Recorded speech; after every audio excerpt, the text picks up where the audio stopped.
ये कहानी है गुनवू की, जो कि बस एक अच्छा बॉक्सर बनना चाहता था। लेकिन उस दिन उसकी जिंदगी पूरी तरह से बदल गई जब उसने कुछ गुंडों को अपनी मां पर हाथ उठाते देखा।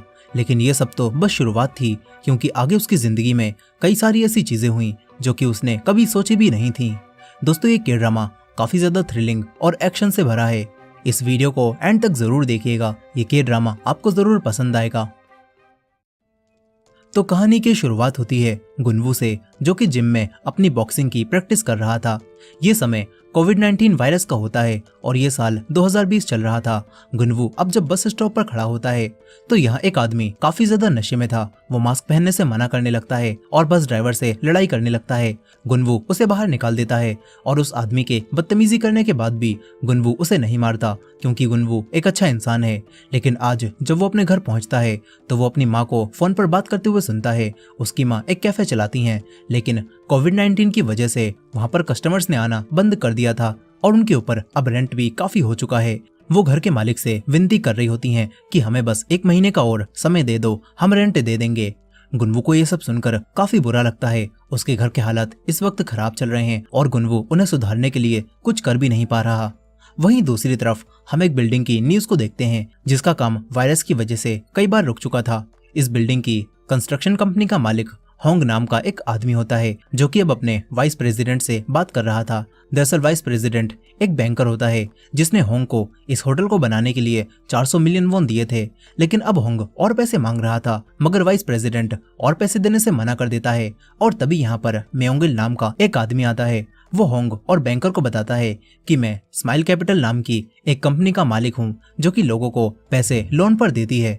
मेयोंगिल इन्हें बताता है कि मेरा मकसद लोगों की मदद करना है, इसीलिए मैं आपके होटल में भी पैसे इन्वेस्ट करना चाहता हूँ। मेयोंगिल कहता है कि मैं आपको 100 बिलियन वॉन दूंगा, लेकिन मेरी 3 शर्तें हैं। मेयोंगिल चाहता था कि उसके लिए होटल के टॉप फ्लोर पर एक कसिनो बनाया जाए और होटल के बेसमेंट में एक बार खोला जाए। और उसकी तीसरी शर्त यह होती है कि अगर कोविड-19 जैसी बीमारी दोबारा फैल गई तो आम लोगों को इस होटल को यूज करने दिया जाएगा, वो भी फ्री में। मेयोंगिल अब डील करके अपनी कार में आ जाता है, जहाँ पर उसका असली रूप सामने आता है।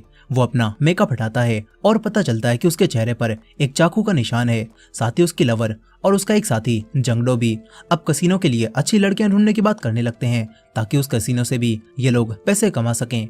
वहीं दूसरी तरफ गुनवू अब एक बॉक्सिंग टूर्नामेंट में भाग लेता है। वो एक के बाद एक मैच जीतता जा रहा था। यहीं पर हम एक दूसरे बॉक्सर वूजिन को भी देखते हैं, जो कि बॉक्सिंग में काफी अच्छा था। और आखिरी मैच वूजिन और गुनवू के बीच होता है। वूजिन का ट्रेनर उसे सावधान रहने के लिए कहता है, लेकिन वूजिन काफी ज्यादा कॉन्फिडेंट था। उसे अपने एक मरीन सोल्जर होने पर काफी नाज होता है। फिर दोनों के बीच मैच स्टार्ट हो जाता है।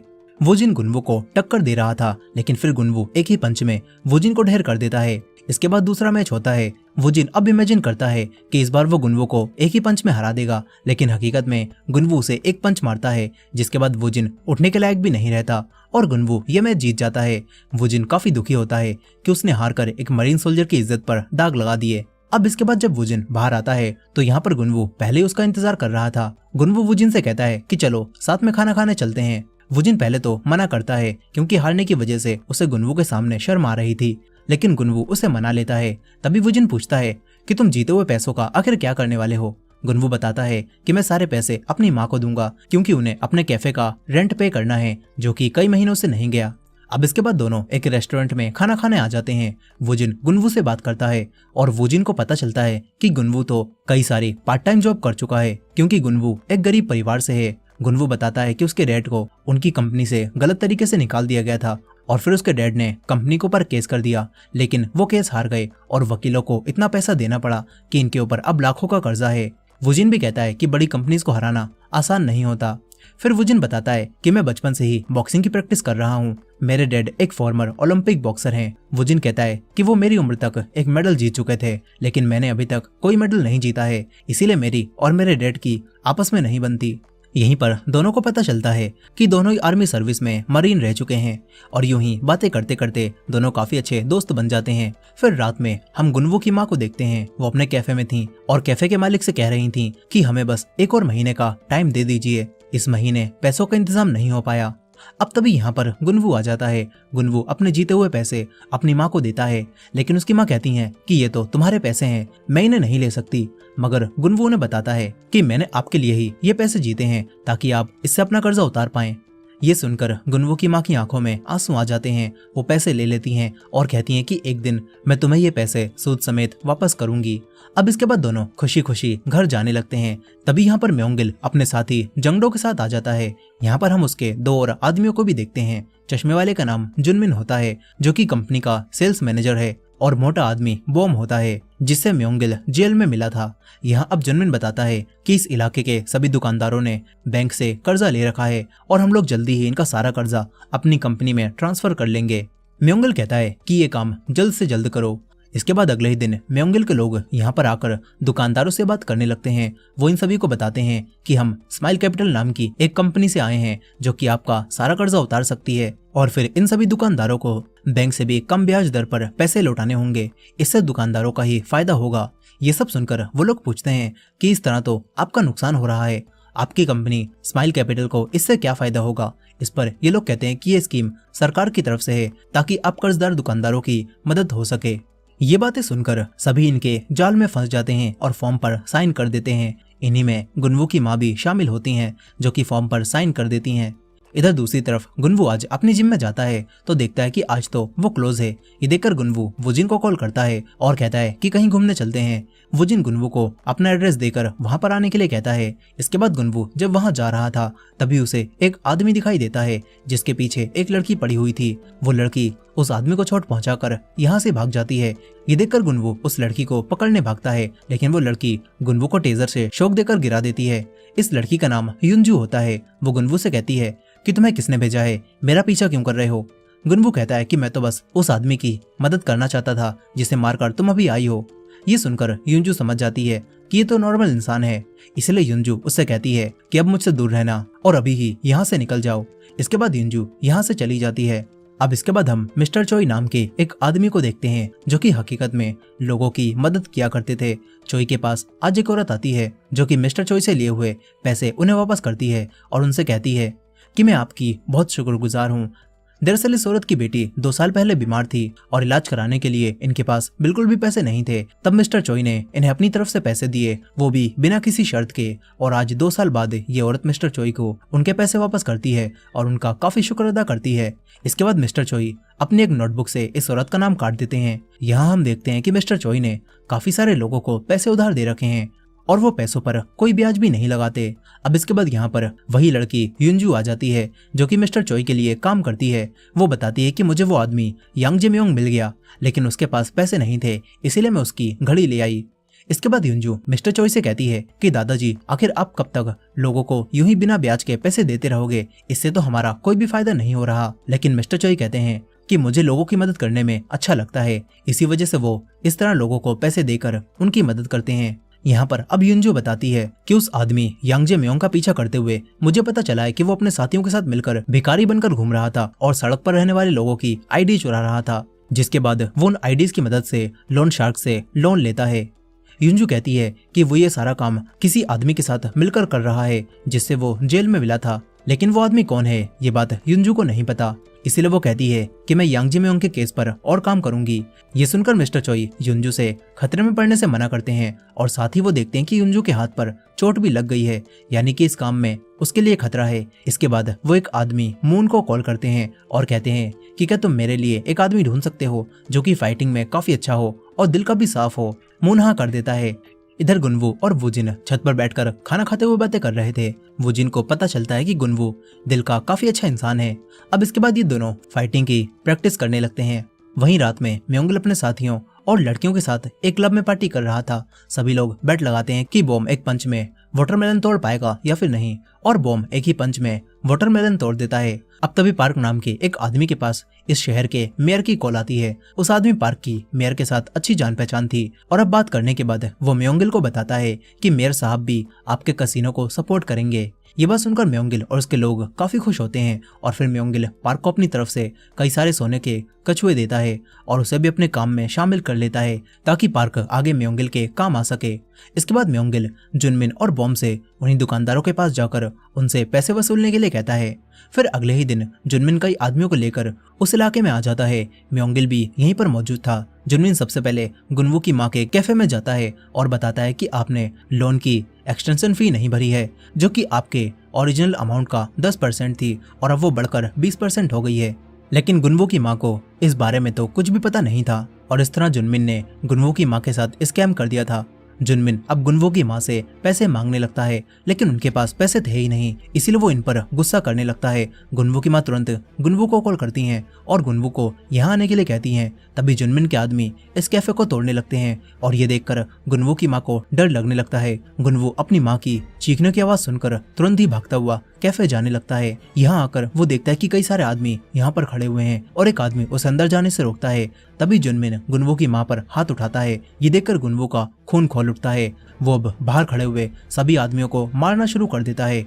बॉम भी ऊपर से ये सब देख रहा था। यहीं पर गुनवू इन सभी की हड्डी पसली तोड़ने के बाद अपनी मां के पास आ जाता है। जुनमिन तुरंत डरकर दूर हट जाता है। गुनवू उसका गला पकड़कर कहता है कि तू कौन है और हमारे कैफे को तूने क्यों तोड़वाया। अब तभी म्योंगिल और बॉम यहाँ पर आ जाते हैं। म्योंगिल गुनवू से कहता है कि तुम्हारी माँ ने हमसे पैसे उधार लिए थे, हम उन्हीं पैसों को वापस लेने आए हैं। लेकिन गुनवू कहता है कि पहले तुमने हमारे स्टोर का जो नुकसान किया है उसके पैसे दो। म्योंगिल गुनवू को ध्यान से देखता है और फिर बॉम से गुनवू को मारने के लिए कहता है। गुनवू अपनी माँ को शांत करके बॉम से फाइट करने लगता है, लेकिन बॉम पहाड़ की तरह मजबूत था, उसे एक दो पंच से कुछ भी नहीं होता और वो गुनवू को बहुत बुरी तरह से मारने लगता है। कुछ ही समय में गुनवू जमीन पर गिर जाता है।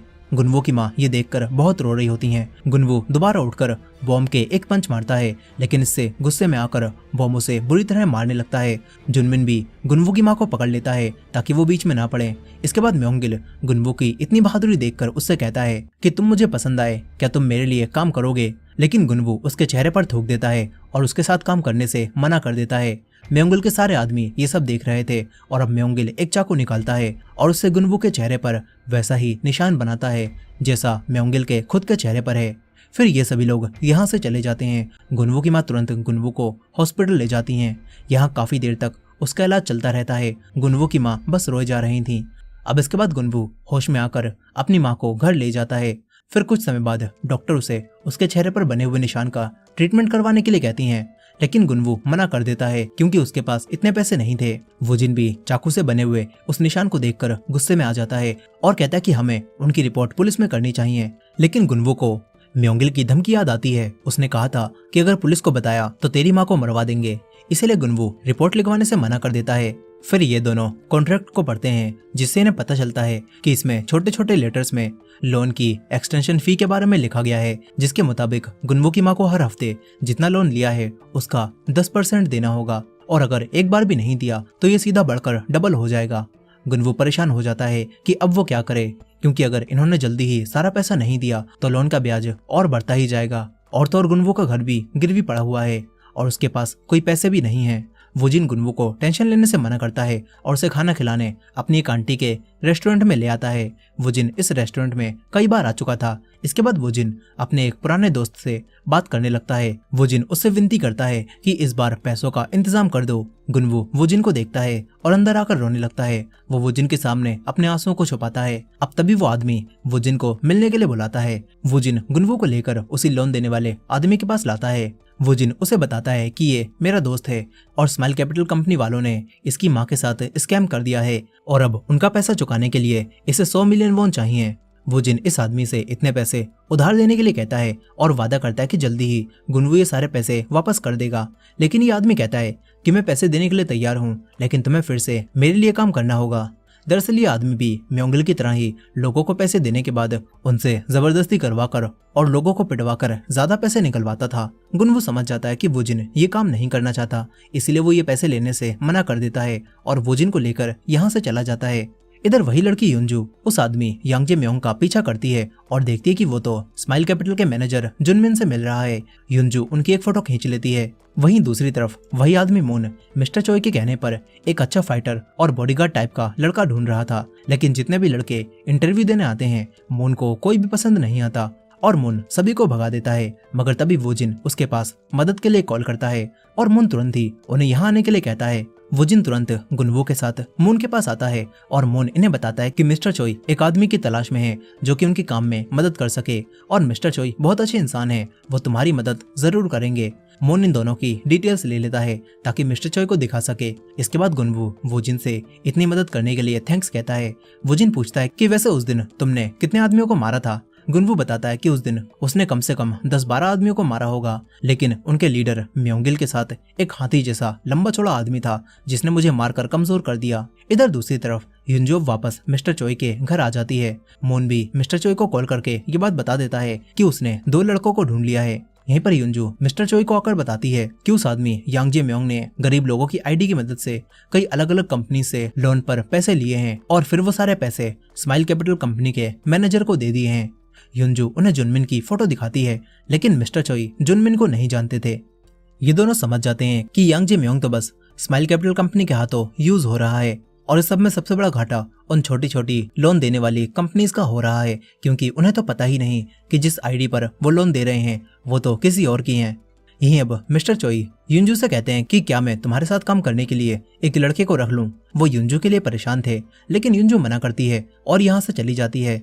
इधर म्योंगिल गोल्फ खेल रहा था, तभी जंगडो म्योंगिल से पूछता है, आपने उस लड़के के चेहरे पर उस चाकू से निशान क्यों बनाया। इस पर म्योंगिल कहता है कि उसने मेरे आदमियों के सामने मेरे मुंह पर थूका था, इसीलिए अपने आदमियों में डर बनाए रखने के लिए मैंने उसके चेहरे का वो हाल कर दिया। वहीं दूसरी तरफ मिस्टर चोई का ड्राइवर इनमुक गुनवू और वुजिन की जानकारी निकालकर मिस्टर चोई को दिखाता है और मिस्टर चोई को गुनवू ज्यादा पसंद आता है, इसीलिए वो इन दोनों को बुलाने के लिए कहते हैं। इसके बाद गुनवू और वुजिन एक रेस्टोरेंट में मिस्टर चोई से मिलने आते हैं। रेस्टोरेंट का मालिक वुजिन को अंदर जाने से रोक लेता है और गुनवू अकेले अंदर जाता है। वुजिन देखता है कि रेस्टोरेंट का ये मालिक तो मिस्टर चोई का काफी पुराना दोस्त है। यहीं पर गुनवू मिस्टर चोई से बात करता है। मिस्टर चोई को गुनवू काफी पसंद आता है। वो गुनवू को बताते हैं कि पहले मैं भी एक लोन शार्क हुआ करता था जो कि लोगों को पैसे लोन पर देता था, लेकिन अब मैं अपने पैसों से लोगों की मदद करता हूँ। मगर मेरे साथ एक लड़की है जो कि आजकल मुझसे लोन शार्क बनने का काम सीख रही है और इस काम में काफी खतरा है, इसीलिए मुझे किसी ताकतवर इंसान की जरूरत है जो कि उस लड़की की रक्षा कर सके। ये सुनकर गुनवू कहता है कि क्या मुझे लोगों से पैसे नहीं लेने होंगे। मिस्टर चोई कहते हैं कि नहीं, तुम्हें ये काम नहीं करना होगा, तुम बस उस लड़की की हिफाजत करना। गुनवू ये सुनकर काफी खुश होता है और काम करने के लिए मान जाता है। मिस्टर चोई अब गुनवू से बातें करने लगते हैं और पूछते हैं कि वैसे तुमने बॉक्सिंग करना शुरू क्यों किया। इस पर गुनवू बताता है कि जब वो छोटा था तो उसके डैड ने ड्रिंक करना शुरू कर दी थी और फिर वो उसकी माँ को नशे में होकर मारा करते थे।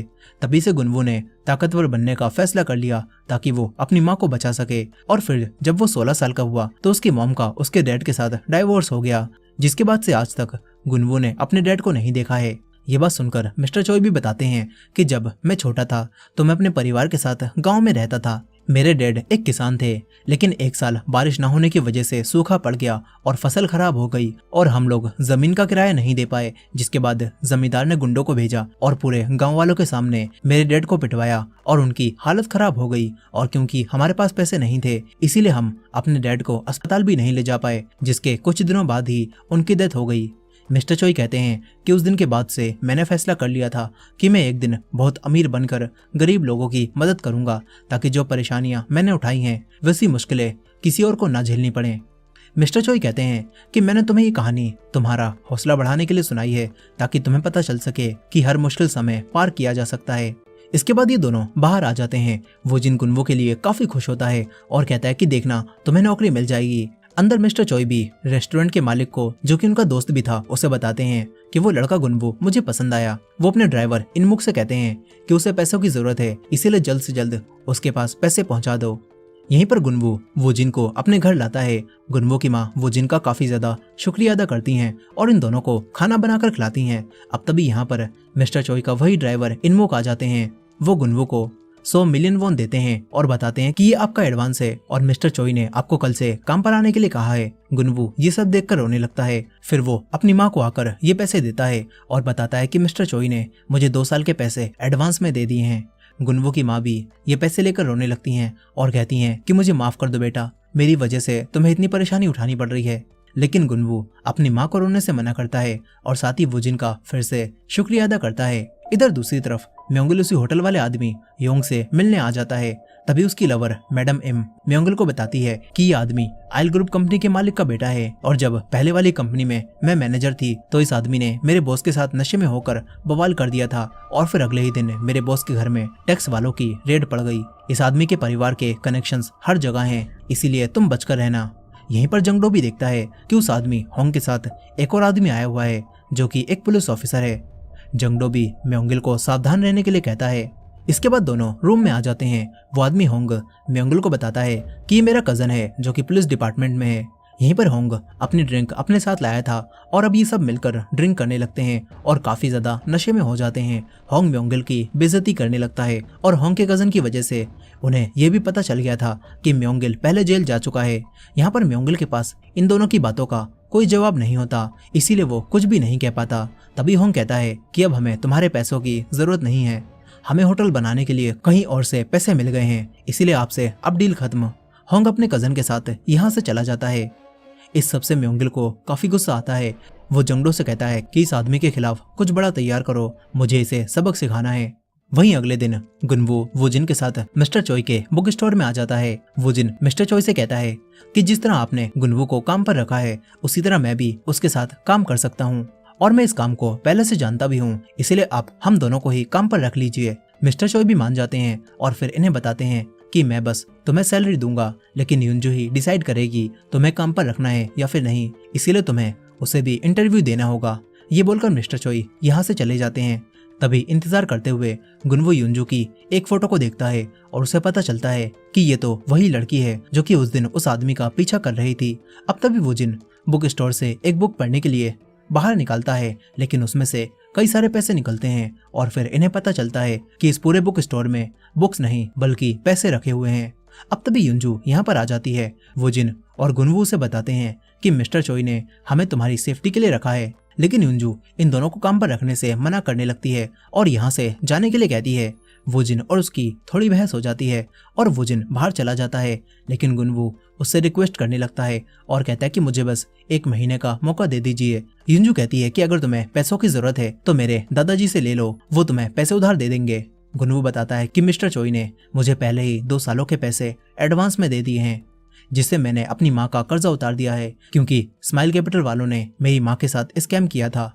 स्माइल कैपिटल का नाम सुनकर युंजू इन दोनों से बात करने लगती है और पूछती है कि तुम्हारी माँ ने स्माइल कैपिटल से लोन क्यों लिया था। गुनवू युंजू को सब बताता है कि कैसे उन्होंने उसकी माँ के साथ धोखा किया और उन्हें फंसा लिया, और जब वो गुंडों से अपनी माँ को बचा रहा था तभी स्माइल कैपिटल के मालिक ने उसके चेहरे पर चाकू से निशान बना दिया। अब इसके बाद युंजू इन दोनों को अपने साथ काम पर रखने के लिए मान जाती है और बताती है कि मिस्टर चोई पहले एक लोन शार्क हुआ करते थे, लेकिन अब वो बस लोगों को बिना ब्याज के पैसे उधार देते हैं, लेकिन कई बुरे लोग मिस्टर चोई की अच्छाई का फायदा उठाते हैं और उनका पैसा कभी वापस नहीं करते। युंजू कहती है कि उन्हीं में से एक आदमी है यांगजे म्योंग, जिसने अपनी माँ की बीमारी का बहाना बनाकर मिस्टर चोई से 10 मिलियन वॉन उधार लिए थे, जिसे उसने कभी भी वापस नहीं किया, और 6 महीने बाद मैंने उसे ढूंढ निकाला। वो अपने साथियों के साथ मिलकर भिखारी बनकर दूसरे सड़क पर रहने वाले गरीब लोगों की आईडी चुरा रहा था और उन आईडीज की मदद से वो दूसरे लोन शार्क से पैसे लोन पर ले रहा था।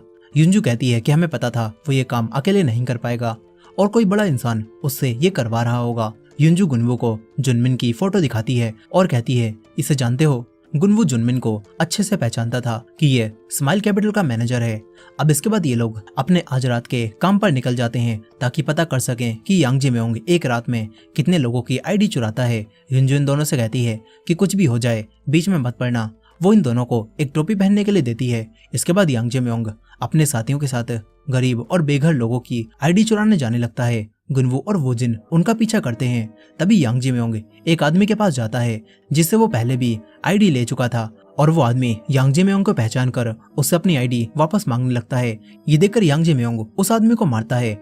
गुनवू उसे बचाने जाने वाला था, लेकिन वुजिन उसे रोकता है, मगर तभी वो आदमी जख्मी हो जाता है और ये देखकर गुनवू इन लोगों से आकर फाइट करने लगता है। गुनवू इन्हें मारकर गिरा देता है। तभी यांगजे म्योंग पहचान जाता है कि ये तो वही लड़का है जो उस दिन उसे बचाने आया था। वो चाकू निकाल लेता है, मगर तभी वुजिन आकर उसके एक एक मारता है और यांगजे म्योंग अपने आदमियों के साथ यहाँ से भाग जाता है। गुनवू उस आदमी को बचाने के लिए एम्बुलेंस को बुलाने के लिए कहता है। वुजिन कहता है कि अगर हमने ऐसा कर दिया तो हम भी मुसीबत में फंस जाएंगे, लेकिन इस आदमी की जान खतरे में थी, इसीलिए गुनवू एम्बुलेंस को बुला लेता है। मगर इस सब के बारे में जब युनजू को पता चलता है तो वो काफी ज्यादा गुस्से में आ जाती है। वो इन दोनों की बात नहीं सुनती। युनजू इन दोनों को काम से निकालने लगती है। वुजिन उससे बात करता है और युनजू इन दोनों से बुक स्टोर में आने के लिए कहती है, लेकिन यहाँ पर पहुंचते ही वो कहती है कि अगर यांग जिम्योंग ने तुम्हें देख लिया है तो अब हम साथ में काम नहीं कर सकते। युनजू की फिर से वुजिन से बहस हो जाती है और युनजू इन्हें निकल जाने के लिए कहती है। गुनवू उसे लेकर जाने लगता है और युनजू को अपना जख्म दिखाकर कहता है कि स्माइल कैपिटल के मालिक ने मेरे चेहरे का ये हाल किया था।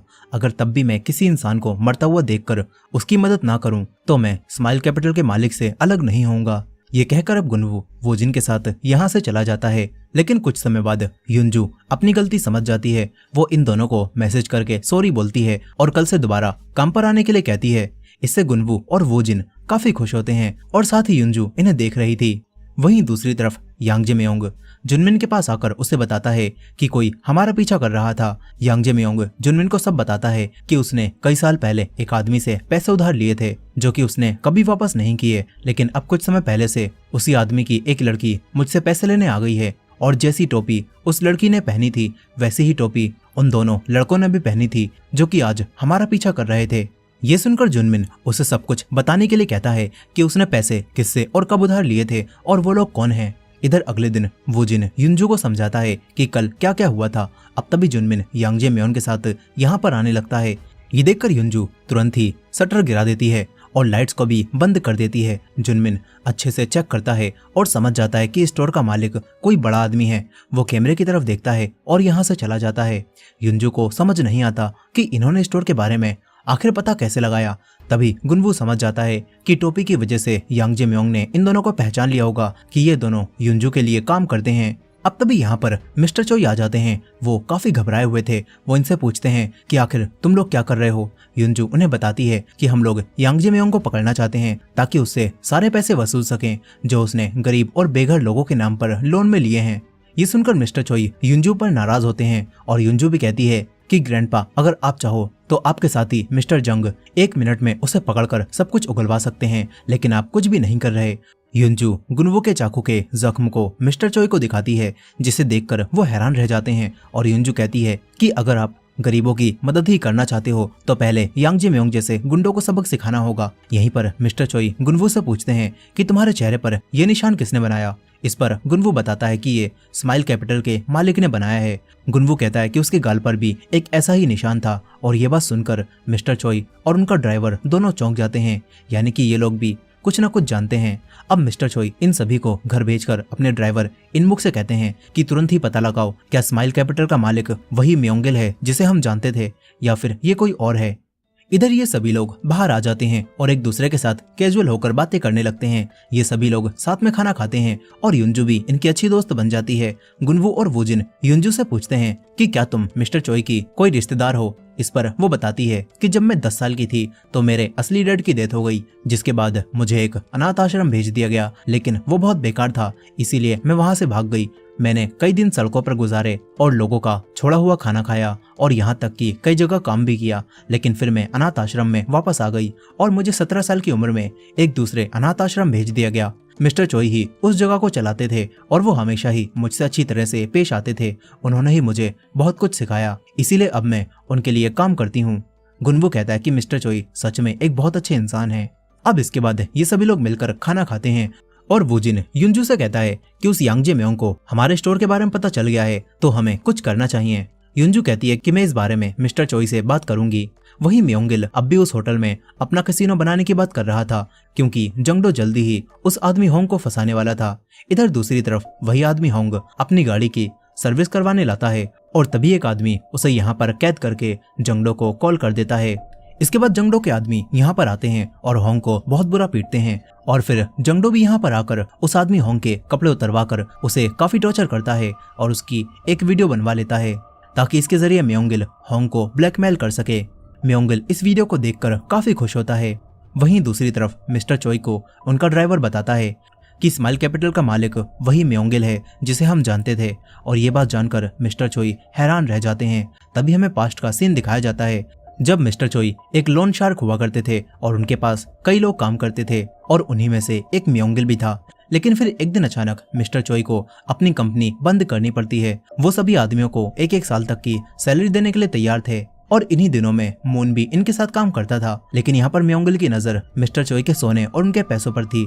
अब एक रात जब मिस्टर चोई अपने घर पर थे तो तभी इनमुक, जो कि इस समय इस बिल्डिंग का बॉडीगार्ड हुआ करता था, वो मिस्टर चोई को कॉल करके बताता है कि आपकी बिल्डिंग में चोर घुस आए हैं। ये बात सुनकर मिस्टर चोई तुरंत ही अपनी कंपनी में आने लगते हैं। इधर बॉम एक आदमी के साथ मिलकर मिस्टर चोई की तिजोरी का लॉक खुलवा रहा था, जिसके अंदर से खूब सारा सोना निकलता है और बॉम उसे भरने लगता है। मगर तभी मिस्टर चोई यहाँ पर आ जाते हैं। इनमुक कहता है कि मैं भी आपके साथ चलता हूँ। मिस्टर चोई उसे यहीं पर रोककर स्टिक लेते हैं और अंदर आकर बॉम से फाइट करने लगते हैं। फाइट के दौरान वो बॉम को काफी बुरा मारते हैं और लॉक खोलने वाले उसी आदमी से पूछते हैं कि आखिर तू कौन है और तुझे किसने भेजा है। लेकिन अब तभी म्योंगिल भी यहाँ पर आकर मिस्टर चोई के चाकू मारता है और उन्हें बहुत बुरा मारने लगता है। मिस्टर चोई और म्योंगिल के बीच में काफी देर तक फाइट चलती रहती है। मिस्टर चोई अपने प्राइम में काफी ताकतवर थे। वो म्योंगिल को काफी बुरा पीटकर उसके चेहरे पर चाकू मारने लगते हैं और वो चाकू पूरी तरह से नहीं लग पाता और बॉम उठकर मिस्टर चोई को मारने लगता है। बॉम मिस्टर चोई को बिल्डिंग से नीचे फेंक देता है और इसी हादसे में मिस्टर चोई के दोनों पैर खराब हो जाते हैं और इसी फाइट से म्योंगिल के चेहरे पर वो निशान आता है। यहाँ पर बॉम काफी घबराया हुआ था, लेकिन म्योंगिल उसे शांत करता है और ये लोग मिस्टर चोई का सोना चुराने लगते हैं। तभी बॉम देखता है कि मिस्टर चोई नीचे से गायब हो गए हैं। वो ये बात म्योंगिल को बताता है। म्योंगिल उसे यहाँ से भेजकर इस जगह को आग लगा देता है। प्रेजेंट टाइम में मिस्टर चोई इस सब को याद कर रहे थे। उनका ड्राइवर इनमुक उन्हें घर तक छोड़ता है और युंजू मिस्टर चोई से इस बारे में बात करती है। मिस्टर चोई कहते हैं कि हमें उन लोगों से दूर रहना होगा। वो लोग इंसानों को जान से मारने के लिए भी दूसरी बार नहीं सोचेंगे और अब पहले हमें बुक स्टोर को वहां से हटाना होगा। मिस्टर चोई कहते हैं कि अब मैं बूढ़ा और कमजोर हो रहा हूँ, मेरे अंदर उनसे लड़ने की हिम्मत नहीं है। युंजू अब उनसे कुछ भी नहीं कहती। इधर दूसरी तरफ हम म्योंगिल को देखते हैं, जो कि अपने एक सेफ लॉकर से एक चाबी निकालता है। साथ ही उसके अंदर एक हार्ड ड्राइव भी रखी हुई थी। इसके बाद म्योंगिल बॉम्ब के साथ पोर्ट पर मौजूद कई सारे कंटेनर्स के पास आता है। वो एक कंटेनर को खोलता है जिसके अंदर उसने मिस्टर चोई से चुराया हुआ सोना रख रखा था। म्योंगिल बॉम्ब से कहता है कि अगर कोरिया में हमारा यह बिजनेस फेल भी हो गया तो हम वियतनाम भाग जाएंगे और इतने सोने से अपनी बाकी की जिंदगी राजा की तरह जी सकते हैं। म्योंगिल कहता है कि अपने सभी आदमियों में मैं सबसे ज्यादा भरोसा तुम पर ही करता हूँ बॉम, तुम मेरे लिए भाई जैसे हो। इधर वोजिन और गुनवू युंजू को लेकर वोजिन की उन्हीं आंटी के रेस्टोरेंट में आ जाता है। लेकिन यहाँ पर किसी ने तोड़फोड़ की थी और वोजिन की आंटी काफी डरी हुई थी। वो वोजिन को बताती हैं कि मैंने कुछ लोगों से पैसे उधार लिए थे, लेकिन अब अचानक से वो लोग मुझसे पैसे मांगने आ गए और उन्होंने ये सब कुछ तोड़ दिया। वोजिन को पता चलता है कि उसकी आंटी ने उसी आदमी से पैसे लिए थे जिसके पास वोजिन सबसे पहले पैसे मांगने गया था। वोजिन उससे कहता है कि उनसे इतनी जल्दी पैसे मत मांगो, लेकिन वो आदमी बताता है कि मेरे साथ भी धोखा हुआ है। एक आदमी ने गरीब और बेघर लोगों की आईडी दिखाकर मुझसे पैसे लोन पर ले लिए और वो भाग गया। ये बात सुनकर युंजू समझ जाती है कि ये काम यांग जिम्योंग ने ही किया होगा। ये बात सुनकर अब गुनवू और वोजिन कहते हैं कि हमें अब इस आदमी यांग जिम्योंग को पकड़ना ही होगा। ये लोग अब यांग जिम्योंग के घर के पास आकर कार को रोक लेते हैं ताकि जैसे ही यांग जिम्योंग बाहर आए तो ये लोग उसका पीछा कर सकें। लेकिन यांग जिम्योंग का एक आदमी ये चीज देख लेता है और यांग जिम्योंग जुनमिन को कॉल करके ये सब बताता है। फिर कुछ समय बाद यांग जिम्योंग बेघर लोगों की आईडी चुराने निकल जाता है और ये सभी लोग भी उनका पीछा करते हैं। गुनवू और वोजिन एक टनल में यांग जिम्योंग के पीछे जाते हैं और युंजू बाहर ही रुकती है। लेकिन तभी यांग जिम्योंग इन्हें देखकर कहता है कि बाहर आ जाओ, मैं जानता हूँ तुम हमारा पीछा कर रहे हो। इधर बाहर अब कई सारे और भी आदमी गुनवू और वोजिन को मारने आने लगते हैं। युंजू ये देखकर समझ जाती है कि इन्हें जानबूझकर फंसाया गया है। वो तुरंत ही मिस्टर चोई को कॉल करके सब बताती है और मदद भेजने के लिए कहती है। यहीं पर टनल में अब सारे आदमी गुनवू और वोजिन को घेर लेते हैं, लेकिन गुनवू और वोजिन भी फाइट करने के लिए तैयार हो जाते हैं।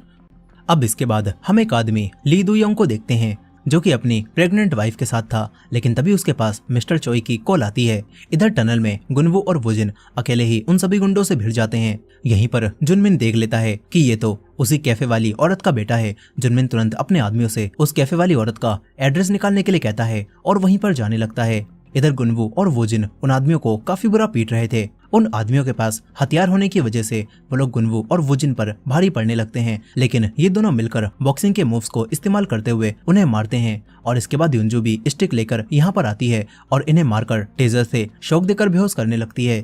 कुछ ही समय में ये तीनों मिलकर इन सभी आदमियों को बेहोश कर देते हैं और यहाँ से निकल जाते हैं। लेकिन वहीं दूसरी तरफ यांग जेम्योंग जुनमिन के कहने पर गुनवू की मां को किडनैप करके अपने साथ ले जाने लगता है, मगर तभी उसी रेस्टोरेंट का मालिक जंग यहाँ पर आ जाता है। वो भी फाइटिंग और चाकू चलाने में एक्सपर्ट था। वो इन्हें यहीं मारकर गिरा देता है और यांग जेम्योंग ये देखकर गुनवू की मां को लेकर भागता है। लेकिन रेस्टोरेंट का मालिक भी भागता हुआ आता है और ये देखकर यांग जेम्योंग गुनवू की मां को रास्ते में फेंककर यहाँ से भागकर चला जाता है। जंग देखता है कि गुनवू की मां अब ठीक हैं, इसीलिए वो यांग जेम्योंग के पीछे जाता है और जंग यांग जेम्योंग की पैरों की नसें काट देता है।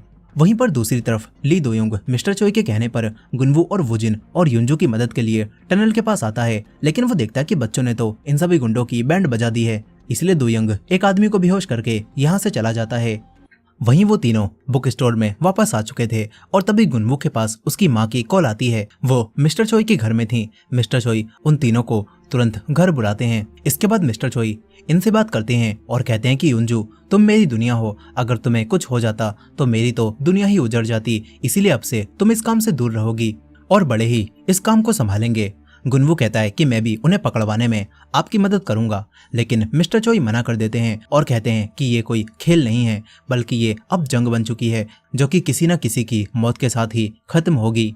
इसीलिए मिस्टर चोई इन सभी से दूर रहने के लिए कहते हैं और कहते हैं कि उन लोगों को पता चल चुका है कि गुनवू की मां कहां पर रहती हैं, इसीलिए कल ही तुम उन्हें हमारे वाले अनाथ आश्रम में ले जाना, वहां पर वो सेफ रहेंगी। इसके बाद मिस्टर चोई उसी रेस्टोरेंट के मालिक जंग से बात करते हैं, जो कि मिस्टर चोई के साथ पहले भी काम करता था। जंग कहता है कि मैं इसे जल्द से जल्द खत्म कर दूंगा और म्योंगिल को भी मार दूंगा। मिस्टर चोई अपना ड्राइवर इनमुक से म्योंगिल की सारी जानकारी निकालने के लिए कहते हैं। इसके बाद मिस्टर चोई अपनी तिजोरी खोलते हैं जिसके अंदर ढेर सारा सोना और पैसे रखे हुए थे और मिस्टर चोई उनमें से एक गन निकालकर निशाना लगाने की प्रैक्टिस करने लगते हैं। वहीं अगले ही दिन म्योंगिल अपने प्राइवेट डॉक्टर के हॉस्पिटल में जाता है। उस डॉक्टर के साथ म्योंगिल ने डील कर रखी थी और पिटने के बाद म्योंगिल के सारे आदमी यहीं पर इलाज कराने आते थे। यहाँ पर यांग जेम्योंग और उसके साथी भी म्योंगिल को बताते हैं कि जिस आदमी ने हम पर हमला किया वो चाकू चलाने में एक्सपर्ट था। और ये बात सुनकर म्योंगिल समझ जाता है कि अब इस खेल में मिस्टर चोई के लेफ्ट हैंड और राइट हैंड यानी कि जंग और ली दोयुंग भी आ गए हैं। इधर जंग लड़ाई पर जाने के लिए तैयार हो जाता है। जंग का साथी कहता है कि मैं भी आपके साथ चलूंगा, लेकिन जंग उसे मना कर देता है। इसके बाद वो तैयार होकर ली दोयुंग से मिलता है। ये दोनों कई सालों बाद मिल रहे थे और दोनों काफी खुश थे कि आखिरकार इन्हें म्योंगिल को मारकर अपने साथियों की मौत का बदला लेने का मौका मिल रहा है। इधर दूसरी तरफ म्योंगिल अब अपने साथियों को बताता है कि कई साल पहले मिस्टर चोई के लिए 5 चाकूबाज काम करते थे। वो चाकूबाज इतने एक्सपर्ट थे कि अकेले वो पूरी की पूरी गैंग्स का सफाया कर देते थे। इसीलिए हमने उन्हें अलग अलग करके चाकूबाजों पर गैंग भेजकर हमला करवाया, जिससे हमने 3 को तो मरवा दिया, लेकिन 2 आज भी जिंदा हैं। म्योंगिल कहता है कि वो अलग अलग थे, इसी वजह से हम उन्हें मार पाए, लेकिन उनमें से 2 आज भी जिंदा हैं, ली दोयुंग और जंग। म्योंगिल इन सभी को बताता है कि आज भी मिस्टर चोई के पास ढेर सारा पैसा और सोना है। इसी वजह से म्योंगिल जंगडो और बोंग को बुक स्टोर में जाकर पैसा चुराने के लिए कहता है। वहीं पर गुनवू और वुजिन गुनवू की मां के लिए अनाथ आश्रम में कमरा देखने जाते हैं। इधर ली दोयुंग अपने आदमियों से मिलकर म्योंगिल के बारे में पता करता है और उसे पता चलता है कि म्योंगिल ने आयल ग्रुप वालों के बड़े बेटे को बहुत बुरी तरह से पीटकर जबरदस्ती उसके कपड़े उतरवाकर एक वीडियो बना ली है, जिससे अब वो होंग को ब्लैकमेल करके उसके होटल में अपने लिए कसिनो बनवा रहा है। इसके बाद इनमुक भी जंगडो और जुनमिन की जानकारी निकालकर मिस्टर चोई और दोनों चाकूबाजों को बताते हैं और ये लोग कल ही उन पर हमला करने का प्लान बनाते हैं। इसके बाद जंग मिस्टर चोई को आइडिया देता है कि हमारे पास लोग कम हैं, इसीलिए तीनों बच्चों को ही बुक स्टोर से पैसे लाने भेज देना चाहिए। मिस्टर चोई मना करते हैं, लेकिन ली दोयुंग कहता है कि वो बच्चे फाइटिंग में काफी बढ़िया हैं। जब तक मैं उनकी मदद करने के लिए टनल में पहुंचा था, उन्होंने सबका काम तमाम कर दिया था। ये बात सुनकर मिस्टर चोई मान जाते हैं। इधर गुनवू की मां गुनवू, वुजिन और युंजू को खाना बनाकर खिलाती हैं। गुनवू की मां युंजू को बिल्कुल अपनी बेटी की तरह ट्रीट करती हैं और इससे युंजू को भी काफी अच्छा लगता है। अब तभी इनके पास मैसेज आता है कि रात में बुक स्टोर से सारे पैसे निकालकर घर पर ले आना। यहीं पर जंग और ली दोयुंग म्योंगिल और उसके आदमियों पर नजर रखना शुरू कर देते हैं और यहीं आधी रात होने पर युंजू गुनवू और वुजिन के साथ बुक स्टोर में जाने लगती है ताकि वहां से जल्द सारा पैसा निकाला जा सके। ये तीनों बुक स्टोर में आ जाते हैं, लेकिन जंगडो और बॉम इनका पीछा कर रहे थे और फिर अंदर आने के बाद युंजू सीसीटीवी में देखती है कि बॉम गुनवू और वुजिन के पास एक रूम में जा रहा है बॉम्ब वहां पर आकर रूम का डोर लॉक कर देता है। युंजू उन दोनों को बचाने भागती है, लेकिन जंगडो पीछे से आकर उसके एक बैट मारता है और युंजू से उसका टेजर छीनकर उसे शॉक देकर बेहोश कर देता है। इधर गुनवू और वुजिन बॉम्ब को देखते हैं। गुनवू उसे देखकर तुरंत ही लड़ने के लिए तैयार हो जाता है और वुजिन से कहता है कि यही वो आदमी है जिसने उस दिन मुझे मारा था। इसके बाद दोनों मिलकर बॉम्ब पर हमला कर देते हैं। दोनों मिलकर बॉम्ब को बहुत बुरा मारने लगते हैं। बॉम्ब के पिटने की आवाज जंगडो को भी आती है और तभी युंजू उससे अपने आप को छुड़ाकर यहाँ से भाग जाती है। वो अपने हाथों को आगे करती है और स्टिक निकालकर जंगडो से फाइट करने लगती है। वो हाथों के बंधे होने के बाद भी जंगडो को मारकर उठाकर पटक देती है। जंगडो दोबारा उठकर उसे मारता है, लेकिन युंजू उस पर भारी पड़ रही थी और वो जंगडो को बेहोश करके चाबी ले लेती है और अपने हाथ खोलकर उसे बांध देती है। इसके बाद वो गुनवू और वुजिन के पास जाने लगती है। इधर गुनवू और वुजिन बॉम्ब से लड़ रहे थे, तभी बॉम्ब एक हथियार से वुजिन को मारने वाला होता है, लेकिन तभी गुनवू उसे बचा लेता है। गुनवू के उस पंच से बॉम्ब के कान से खून निकलने लगता है। इसके बाद गुनवू बॉम्ब को बहुत बुरा मारने लगता है, जिससे बॉम्ब यहीं पर बेहोश हो जाता है। लेकिन गुनवू इतना गुस्से में था कि वो रुक ही नहीं रहा था। वुजिन उसे रोकता है और कहता है कि बस करो, अब हमें इसे बांध देना चाहिए। ये लोग बॉम्ब को यहीं पर बांध देते हैं। तभी युंजू भी यहाँ पर आ जाती है। वो इन दोनों के साथ बाहर आती है, लेकिन जंगडो खुद को छुड़ाकर यहाँ से भाग गया था। लेकिन ये लोग पैसे निकालने पर फोकस करते हैं और स्टोर में जाने लगते हैं। इधर बाहर जंगडो म्योंगल के पास फोन करके बताता है कि उन बच्चों ने हमारे लिए मुसीबत खड़ी कर दी है और मैं जख्मी भी हो गया हूँ। जंगडो कहता है कि मेरी हालत काफी खराब है, क्या मैं पहले डॉक्टर के पास चले जाऊं? लेकिन म्योंगिल साफ मना कर देता है और कहता है कि अगर बिना पैसे लिए तूने यहाँ से भागने की कोशिश की तो मैं तुझे कहीं से भी ढूंढकर मार दूंगा। इसके बाद जंगडो कई सारे और लोगों को फोन करके यहाँ पे बुलाता है। इधर ये तीनों सारे पैसे निकालकर बॉक्स में भरते हैं और उन्हें गाड़ी में रख देते हैं। इसके बाद युंजू गुनवू को गाड़ी में जाने के लिए कहती है और वुजिन के साथ आकर एक लॉकर में रखा हुआ सोना निकालने लगती है। ये लोग सोने और डॉलर्स को एक बैग में भरते हैं। इधर जंगडो बॉम्ब को कॉल कर रहा था, लेकिन बॉम्ब अब भी बेहोश था और यहीं पर अब युंजू सोने से भरे हुए बैग दूसरी गाड़ी में रखती है और निकलने के लिए तैयार हो जाती है। मगर तभी जंगडो अपने और साथियों के साथ यहाँ पर आ जाता है। युंजू गुनवू को कॉल करती है और कहती है कि ठीक मेरे पीछे रहना। इसके बाद ये लोग दूसरे रास्ते से गाड़ी निकालते हैं और इन लोगों से बचकर भागने लगते हैं। जंगडो के आदमी भी अपनी गाड़ियों से इनका पीछा करते हैं। तभी युंजू गुनवू की कार को आगे भेज देती है और जंगडो की कार को टक्कर मारकर खराब कर देती है। इसके बाद जंगडो दूसरी गाड़ी में बैठकर इनका पीछा करता है और इसी तरह भागते हुए ये लोग एक टनल में पहुंच जाते हैं। लेकिन जंगडो के आदमी अब भी इनके पीछे थे। एक आदमी युंजू की कार को टक्कर मारने लगता है। युंजू उसे चकमा देकर उसके पीछे आ जाती है और उसकी गाड़ी को पलट देती है, मगर अब इस वजह से इनकी गाड़ी भी खराब हो जाती है। गुनवू अपनी कार को आगे रोक लेता है और युंजू और वुजिन सोने से भरे हुए बैग निकालकर उसकी तरफ भागने लगते हैं। मगर जंगडो के आदमी भी भागते हुए इनकी तरफ ही आ रहे थे। बैगों का वजन काफी ज्यादा था, इसीलिए इन दोनों को बैग यहीं पर फेंकने पड़ते हैं और ये दोनों गुनवू की गाड़ी में बैठकर इन लोगों से बचकर यहाँ से भाग जाते हैं। और इसी एंडिंग के साथ इस सीरीज के 4 एपिसोड्स की कहानी यहीं पर खत्म हो जाती है। अब इस पार्ट की शुरुआत होती है जंग और मिस्टर चोई से। जंग मिस्टर चोई को बता रहा था कि म्योंगिल ने कई बड़े बड़े आदमियों को भी लोन देकर अपने अंडर कर रखा है। मिस्टर चोई बताते हैं कि उसने जब पहली बार मुझसे काम मांगा था तो उसने कहा था कि वो सुधरना चाहता है। हालांकि मुझे पता था कि वो गुंडा रह चुका है और जेल भी जा चुका है, लेकिन फिर भी मैंने उसे एक मौका दिया।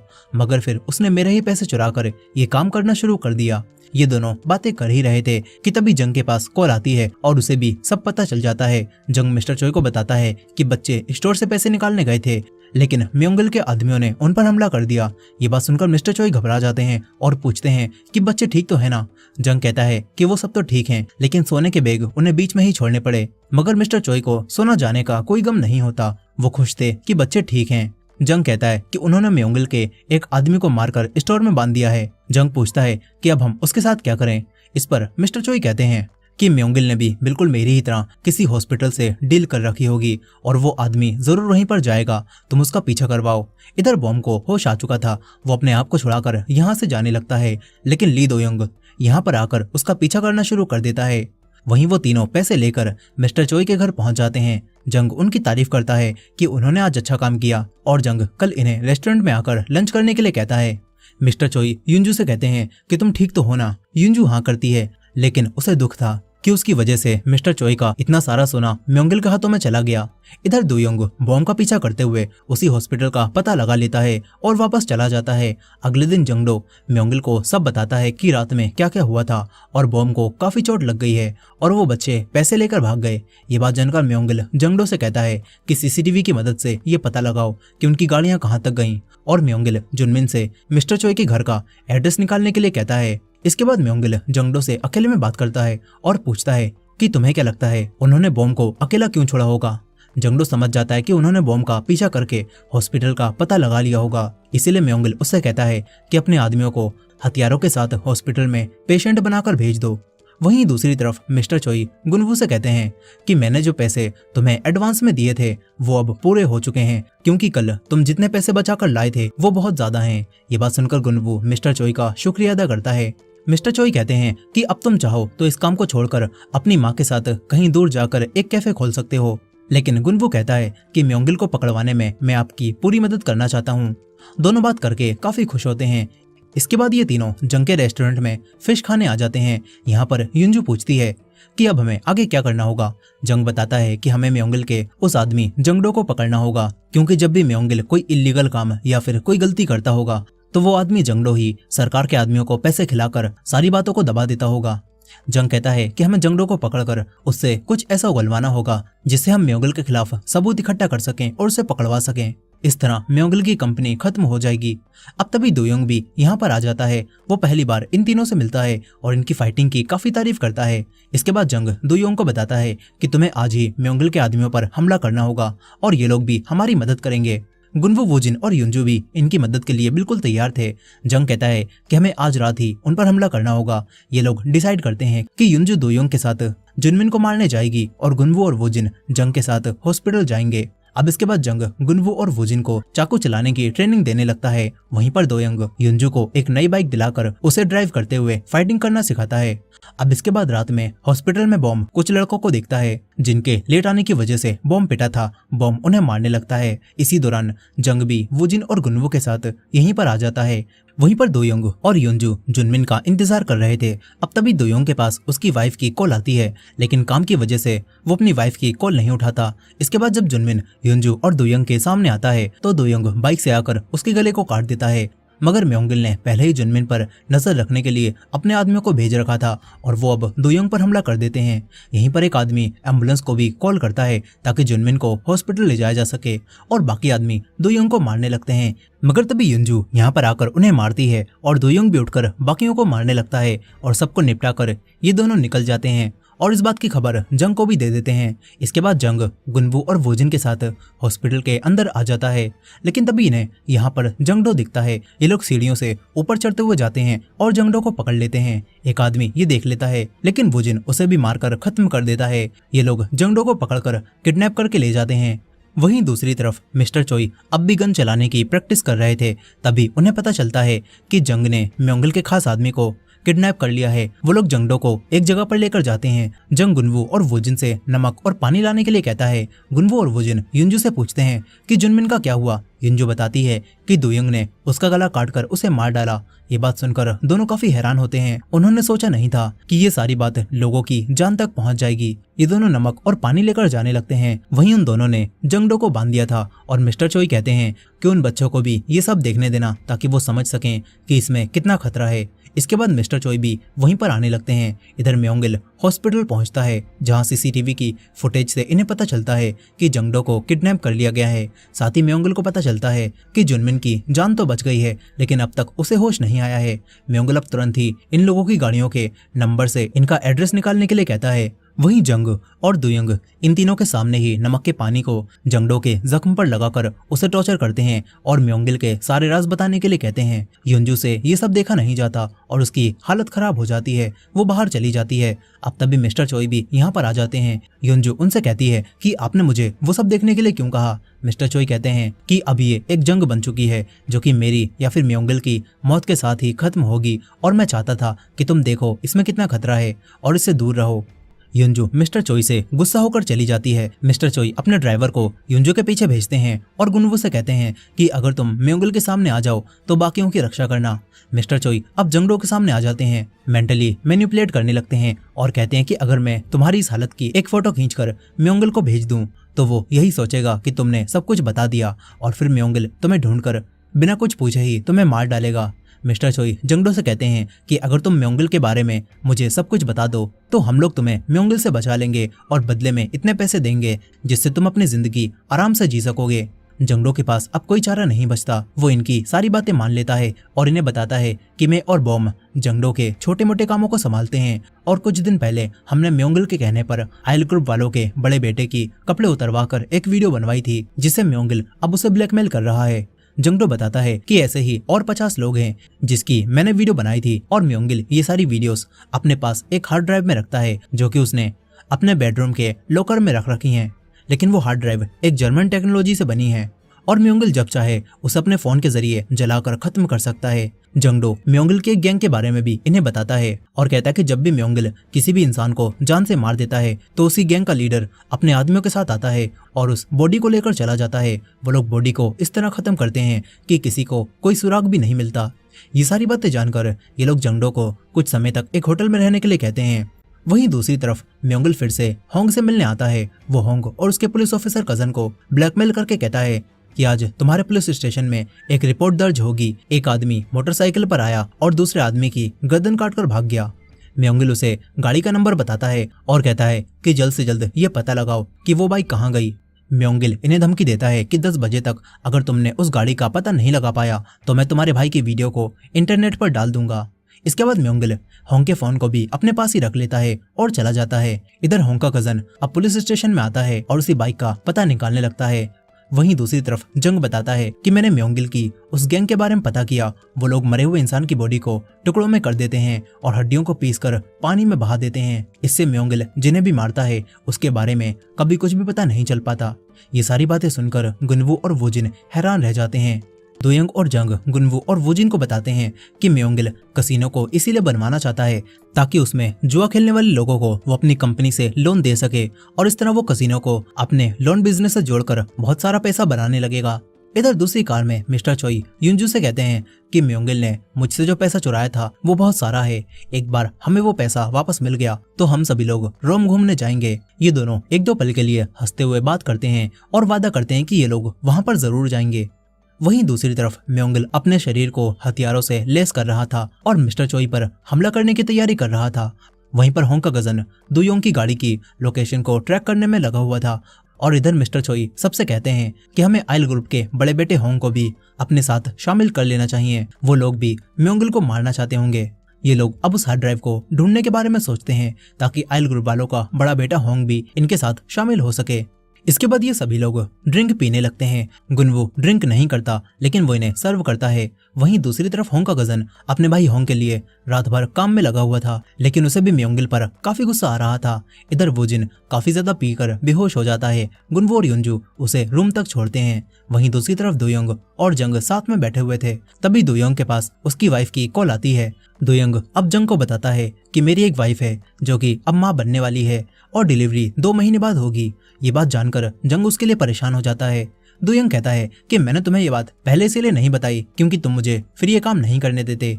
जंग अब दोयोंग को कुछ पैसे देकर घर जाने के लिए कहता है। यहीं पर मिस्टर चोई गुनवू से बात करते हैं और उसे बताते हैं कि युंजू के असली डैड मिस्टर चोई के काफी अच्छे दोस्त थे और जब मिस्टर चोई ने युंजू को अनाथ देखा तो उसके लिए उन्होंने पूरा का पूरा एक अनाथ आश्रम ही खरीद लिया।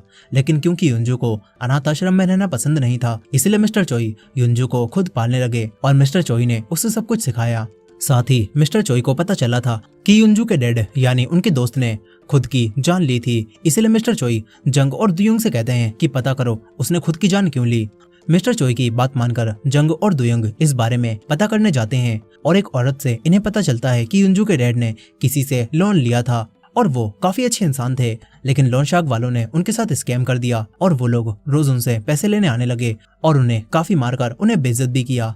प्रेजेंट टाइम में मिस्टर चोई बताते हैं कि युंजू के डैड ने मुझसे ही वो लोन लिया था, लेकिन मैंने अपने आदमियों को कभी भी नहीं भेजा और फिर मुझे पता चला था कि म्योंगिल, जो कि उस समय मेरे साथ काम करता था, वही बॉम्ब के साथ जाकर लोगों को धमकाता था और जबरदस्ती उनसे ज्यादा पैसे लेता था।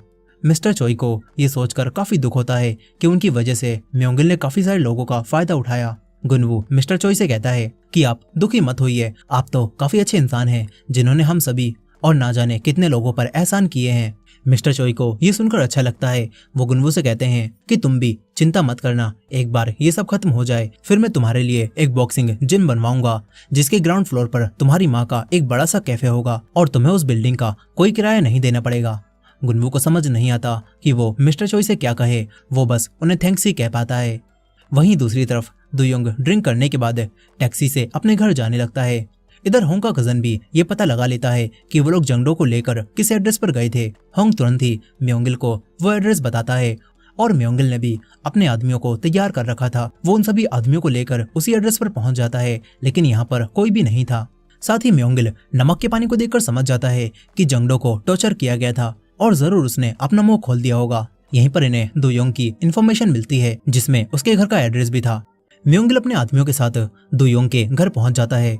वो लोग आराम से सो रहे थे, तभी आधी रात को कोई दरवाजा नॉक करता है। दुयोंग की वाइफ दरवाजा खोलने वाली थी, लेकिन दुयोंग ये देख लेता है। वो बाहर झांकता है और म्योंगिल के आदमियों को यहाँ पर देखकर सब समझ जाता है। वो पीछे की खिड़की से अपनी वाइफ को निकाल सकता था, लेकिन प्रेग्नेंट होने की वजह से उसकी वाइफ यहाँ से नहीं जा पाती। दुयोंग अपनी वाइफ से कहता है कि अभी ही पुलिस को कॉल करो और कहो कि हमारे घर में गुंडे घुस आए हैं और चाहे कुछ भी हो जाए कमरे से बाहर मत आना। इसके बाद दुयोंग दरवाजे को घर के सामान और फर्नीचर से ब्लॉक करने लगता है, लेकिन वो लोग दरवाजा और खिड़कियां तोड़कर अंदर आ जाते हैं। दुयोंग भी अपना चाकू निकालकर उन लोगों से फाइट करने लगता है। वो काफी देर तक उनसे फाइट करता है, लेकिन उन लोगों के पास डंडे और रोड थी जिनके सामने दुयोंग नहीं टिक पाता और बेहोश हो जाता है। इसके बाद म्योंगिल उससे पूछता है कि बताओ तुम्हारा दूसरा साथी जंग कहाँ पर रहता है, और अगर तुम ऐसा करोगे तो मैं तुम्हारी वाइफ को छोड़ दूंगा। दुयोंग को समझ नहीं आता कि ऐसे हाल में वो क्या करे। इसके बाद सुबह का सीन दिखाया जाता है। वो सभी अब भी मिस्टर चोई के घर में थे। गुनवू की माँ भी इन सभी के लिए ब्रेकफास्ट बनाती हैं और सभी ब्रेकफास्ट करने लगते हैं। गुनवू बताता है कि वुजिन अब भी सो रहा है, उसने रात में कुछ ज्यादा ही पी ली थी। यहीं पर मिस्टर चोई गुनवू से कहते हैं कि तुम अपनी माँ को अनाथ आश्रम ले जाना। मिस्टर चोई गुनवू की माँ से कहते हैं कि आप बहुत अच्छा खाना बनाती हो, इसीलिए क्या आप हमारे अनाथ आश्रम में बच्चों के लिए खाना बना सकती हो। गुनवू की माँ भी मान जाती हैं।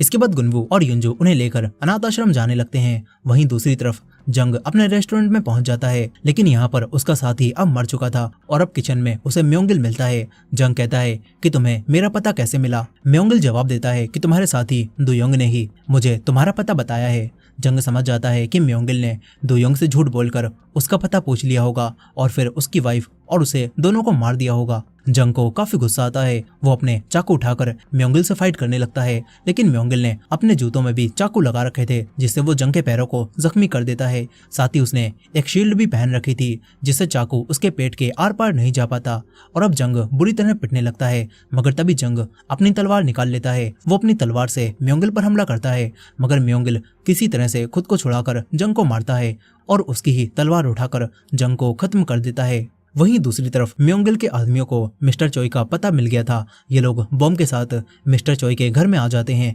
मिस्टर चोई और वुजिन यहाँ पर अकेले थे। वुजिन जैसे ही उन्हें आता हुआ देखता है, वो मिस्टर चोई को ये बात जाकर बताता है और मिस्टर चोई गन निकालने बेसमेंट में जाने लगते हैं। वुजिन उन गुंडों को यहीं पर रोककर उनसे फाइट करने लगता है। वो अकेले ही सभी को रोकने की कोशिश करता है और मिस्टर चोई नीचे पहुंचकर गन निकाल लेते हैं। तभी कुछ गुंडे और बॉम्ब मिलकर वुजिन को मारते हैं और कई लोग बेसमेंट में पहुंच जाते हैं, लेकिन मिस्टर चोई उन लोगों को गन से शूट करके मारने लगते हैं। ऊपर एक आदमी वुजिन से फाइट करता है। दोनों के बीच में काफी देर तक फाइट चलती है जिसमें वो आदमी वुजिन के चाकू मारकर उसे बेहोश कर देता है। यहीं पर नीचे बॉम्ब भी मिस्टर चोई के पास पहुंच जाता है। वो एक आदमी को शील्ड बनाकर मिस्टर चोई के पास पहुंच जाता है और उन्हें मारता है और उठाकर उनकी हड्डी तोड़ देता है। फिर कुछ समय बाद म्योंगिल भी यहाँ पर पहुंच जाता है। म्योंगिल मिस्टर चोई के खजाने को देखकर काफी खुश होता है और एक चाकू से उन्हें जान से मार देता है। अब इसके कुछ समय बाद युंजू और गुनवू जब अनाथ आश्रम से वापस आते हैं तो घर में आग लगी हुई थी। ये लोग घबराकर अंदर जाते हैं। गुनवू को वुजिन मिलता है जिसकी हालत खराब थी। गुनवू उसे बाहर लाता है और देखता है कि वुजिन की सांसें अब भी चल रही हैं। वहीं बेसमेंट में युंजू को मिस्टर चोई मिलते हैं। जो कि अब मर चुके थे। युंजू ये देखकर बहुत रोने लगती है। गुनवू उसके पास आता है। वो जानता था कि यहाँ पर रुकना खतरनाक होगा और मिस्टर चोई की बॉडी को भी यहाँ से निकालने में काफी टाइम लग जाएगा। वो युंजू को खींचकर बाहर ले जाता है। ये दोनों वुजिन को हॉस्पिटल ले जाते हैं, लेकिन वुजिन की हालत अब भी काफी नाजुक थी। उसका खून बह जा रहा था। गुनवू वुजिन को अपना खून देने जाने लगता है। वो युंजू से कहता है कि यहीं पर रुकना। युंजू कुछ भी नहीं कर पा रही थी। वहीं पर गुनवू पूछता है कि क्या इतना खून काफी होगा। इस पर डॉक्टर उसे बताती हैं कि नहीं, वुजिन की ब्लीडिंग नहीं रुक रही, हमें और भी खून चाहिए होगा, लेकिन अब हम तुम्हारा खून नहीं ले सकते, तुम पहले ही बहुत खून दे चुके हो। गुनवू डॉक्टर से कहने लगता है कि प्लीज मुझे और खून देने दीजिए, मैं अपने दोस्त को बचाना चाहता हूँ। इधर युंजू का अब पूरी तरह से मेंटल ब्रेकडाउन हो जाता है। उसे मिस्टर चोई के साथ बिताए सारे पल याद आ रहे थे। फिर कुछ समय बाद गुनवू जब बाहर आता है तो उसे युंजू यहाँ पर नहीं दिखती। वो पूछता है कि यहाँ पर जो लड़की बैठी हुई थी, क्या आपने देखा वो कहाँ पर गई? वो लोग बताते हैं कि वो लड़की थोड़ी देर पहले ही चली गई। गुनवू युंजू को कॉल करता है, लेकिन अब युंजू के अंदर इतनी हिम्मत नहीं थी कि वो गुनवू का सामना कर पाए। वो यहाँ से चली जाती है। अब इसके कुछ समय बाद डॉक्टर गुनवू को बताती हैं कि वुजिन का ऑपरेशन सक्सेसफुली हो गया है और अब वो ठीक है। ये बात जानकर गुनवू को काफी खुशी होती है। अब इसके बाद कहानी 2 साल आगे जाती है। गुनवू और वुजिन शहर से दूर मिस्टर चोई के उसी ड्राइवर के घर में रह रहे थे। ये दोनों अब भी कड़ी ट्रेनिंग करके खुद को और मजबूत बनाने में लगे हुए थे, ताकि मिस्टर चोई और बाकी सभी की मौत का बदला ले सकें। लेकिन मिस्टर चोई के ड्राइवर उन्हें दोबारा उन लड़ाइयों में पड़ने से मना करते हैं। इसके बाद वो मिस्टर चोई की ग्रेव पर फूल चढ़ाने जाते हैं, जहाँ पर उन्हें एक लेटर मिलता है जो कि युंजू का था। उसने लेटर में लिखा था कि वो मिस्टर चोई से किया हुआ वादा पूरा करने के लिए रोम जा रही है। युंजू इनसे माफी मांगती है और लेटर पढ़ने के बाद और गुनवू और वुजिन की इतनी मेहनत देखने के बाद मिस्टर चोई के ड्राइवर इन दोनों को मिस्टर चोई का बचा हुआ सारा पैसा दे देते हैं और कहते हैं कि मैं तुम्हारे सोल में रुकने का इंतजाम कर दूंगा, लेकिन इससे ज्यादा और मैं कुछ नहीं कर सकता। गुनवू कहता है कि आप चिंता मत कीजिए, हम जीत कर ही वापस आएंगे। अब इसके बाद ये दोनों शहर में आ जाते हैं। ये लोग एक लड़की के रूम में रुकते हैं जिसका नाम दामिन था। वो लड़की मिस्टर चोई की उन्हीं ड्राइवर इनमोक की पौती थी और वो इन दोनों को अपना सामान छूने से मना करती है और इन्हें गाड़ी की चाबी देकर यहाँ से चली जाती है। अब इसके बाद ये दोनों डिसाइड करते हैं कि ये लोग उसी आदमी यांगजी म्योंग को पकड़कर उससे इन्फॉर्मेशन निकालेंगे और आयल ग्रुप वालों के बड़े बेटे होंग को भी अपने साथ मिलाकर म्योंगिल को हराएंगे। अब इसके बाद ये दोनों वुजिन के उसी दोस्त के पास जाकर उसे सब बताते हैं कि म्योंगिल ने ही तुम्हारे साथ स्कैम करा था और उसने तुम्हारे पैसे ले लिए हैं। लेकिन ये आदमी म्योंगिल के डर की वजह से इनका साथ देने से मना कर देता है। इसके बाद ये दोनों मून के पास जाते हैं, जिसका ऑफिस भी अब तबाह हो चुका था। वो इन्हें बताता है कि कुछ समय पहले कुछ आदमी आए और ये सब तोड़कर और पैसे लेकर भाग गए। दरअसल म्योंगिल की उसी लवर ने ही मून को फंसाया था, जिसके बाद उसे भी लूट लिया गया। साथ ही अब गुनवू और वुजिन मून को बताते हैं कि म्योंगिल ने मिस्टर चोई और उनके दोनों साथियों जंग और दुयों को मार डाला है। और ये खबर सुनकर मून को काफी दुख होता है। उसे विश्वास ही नहीं होता कि मिस्टर चोई अब नहीं रहे। यहीं पर अब ये दोनों रात में दोबारा से यांगजी म्योंग को पकड़ लेते हैं, जिसके बाद यांगजी म्योंग इन्हें सब बता देता है कि जुनमिन अब भी जिंदा है और म्योंगिल जल्दी ही कसिनो चालू करने वाला है। अब इसके बाद ये दोनों दामिन के कंप्यूटर से होंग के बारे में भी पता करने लगते हैं। वहीं म्योंगिल फिर से होंग को एक साइट पर बुलाता है और उसे मारने लगता है, क्योंकि होंग ने अभी तक म्योंगिल की कंपनी से लोन लेने का कॉन्ट्रैक्ट नहीं बनाया था। म्योंगिल होंग को पिटवाता है और कहता है कि जल्द से जल्द कॉन्ट्रैक्ट बनाओ, मुझे इस होटल में अपने पैसे इन्वेस्ट करने हैं। म्योंगिल उसे धमकी देता है कि अगर तूने ऐसा नहीं किया तो हम तुम्हारी वीडियो रिलीज कर देंगे। होंग अब अपनी कार में आकर रोने लगता है और तभी उसके पास वुजिन का मैसेज आता है, जिसमें लिखा था कि अगर म्योंगिल से छुटकारा पाना है तो हम तुम्हारी मदद कर सकते हैं। होंग ये मैसेज अपने उसी पुलिस ऑफिसर कजन को दिखाता है और ये दोनों गुनवू और वुजिन से मिलने का फैसला करते हैं। ये लोग गुनवू और वुजिन को एक बार में मिलने बुलाते हैं, जहाँ पर आने के बाद ये दोनों गुनवू और वुजिन को ड्रिंक पिलाने लगते हैं और ड्रिंक पीने के बाद इन लोगों में काफी अच्छी दोस्ती हो जाती है और होंग इन दोनों पर भरोसा कर लेता है। अब अगली सुबह जब होंग को होश आता है तो उसके घर में गुनवू और वुजिन भी थे, जिन्हें वो रात में अपने घर ले आया था। यहाँ पर गुनवू और वुजिन होंग को बताते हैं कि हम लोग एक हैकर की मदद से म्योंगिल का फोन हैक करेंगे और उसके फोन की मदद से उसके बेडरूम में रखी हुई उसी हार्ड ड्राइव को जला देंगे जिसमें तुम्हारी वो वीडियो है। और म्योंगिल का फोन हम तब हैक करेंगे जब म्योंगिल तुम्हारी कंपनी से कॉन्ट्रैक्ट साइन करने आएगा। होंग पूछता है कि म्योंगिल से बात कौन करेगा। इस पर गुनवू कहता है कि म्योंगिल से बात करते हुए आपको ही उसका ध्यान भटकाना होगा। इसके बाद कॉन्ट्रैक्ट साइन करने का दिन आ जाता है। गुनवू और वुजिन होंग की कंपनी में आते हैं, जहाँ पर उसका कजन 2 लोगों को लाया था, एक लड़की जो कि हैकर थी और एक लड़का डिटेक्टिव होता है। वो हैकर बताती है कि मैं साइबर डिपार्टमेंट से हूँ।